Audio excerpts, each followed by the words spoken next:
Today, we're going to break down one of the most powerful ideas in all of finance, the call option. But don't worry, we're skipping the complicated jargon. Instead, we're going to use a simple story to help you really get it right from the start. So, let me ask you something. How can you make a bet that a price is going to go up, but at the same time completely cap your downside if you're wrong? I know, it sounds a little too good to be true, doesn't it? Well, that's the exact puzzle we're going to solve today. To figure this out, let's just forget about the stock market for a minute and start with a simple story. Meet two friends, Ajay and Venu. Now, Venu owns a plot of land, and it's currently worth about 500,000 rupees. Ajay gets a hot tip. He hears a rumor that a brand new highway might be built right next to it, which would, of course, make that land's value just skyrocket. Ajay is smart, so he comes to Venu with a pretty interesting deal. He says, look, I'll give you 100,000 rupees right now. Cash. It's yours to keep no matter what. In return, Venu has to promise to sell Ajay the land for today's price, that's 500,000 rupees, anytime Ajay wants within the next 6 months. And here's the real kicker. Only Ajay can back out of this deal. Venu has to sell if Ajay decides he wants to buy. This deal creates a really fascinating situation, right? So for the next 6 months, the clock is ticking. What could actually happen? Well, let's play this out and look at the 3 most likely futures for this plot of land. First up, the absolute best-case scenario for Ajay. The rumor was 100% true, the highway gets approved. And, just like he thought, the land's value explodes, doubling to a whopping 1 million rupees.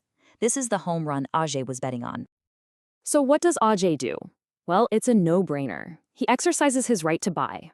He pays Venu the locked-in price of 500,000.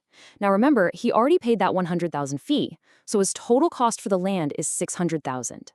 But the land is now worth 1 million.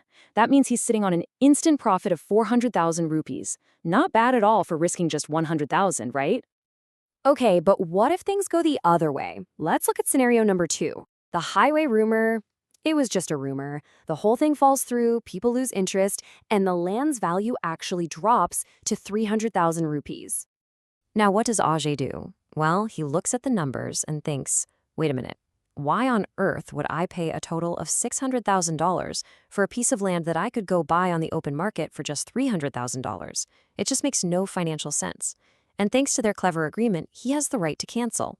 So that's exactly what he does. He just walks away. And this, right here, is the beauty of his plan. What's the total damage? How much did he lose? Just that 100,000 rupee fee he paid up front. That was it.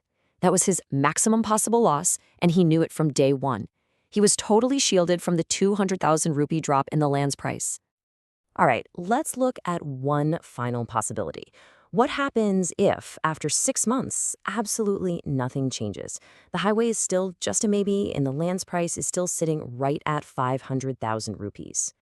Even in this kind of boring, neutral outcome, Ajay still makes the smart move. If he goes through with the agreement, his total cost is 600,000 Europe. But he could just go buy the very same piece of land on the open market for 500,000 Europe. So again, he just lets the agreement expire. And just like before, his loss is capped at that initial 100,000 Europe fee. So this really clever, special agreement that Ajay put together, the one that gave him the right to buy but didn't force him to, well, it isn't just a hypothetical story. It's the exact foundation, the core idea behind one of the most widely used tools in the entire financial world. That tool is called a call option, and its definition is literally what Ajay and Venu created. It is the right, but crucially not the obligation, to buy something at a set price, we call that the strike price, on or before a specific date, which we call the expiration. Let's just map our story terms directly to the official finance terms. It's super simple. Ajay is the option buyer. Venu is the option seller. The land is the underlying asset. That 100,000 rupee fee, that's the premium. The 500,000 locked-in price is the strike price, and that 6-month window is the expiration. See? It's a perfect one-to-one match.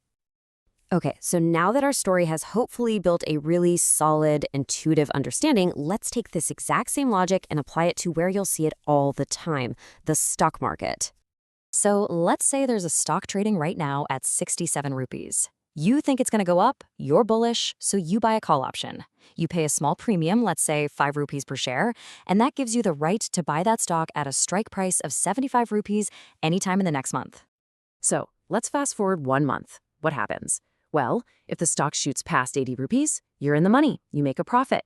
Now, why 80? Because that's your 75 rupee strike price plus the 5 rupee premium you paid to get in the game.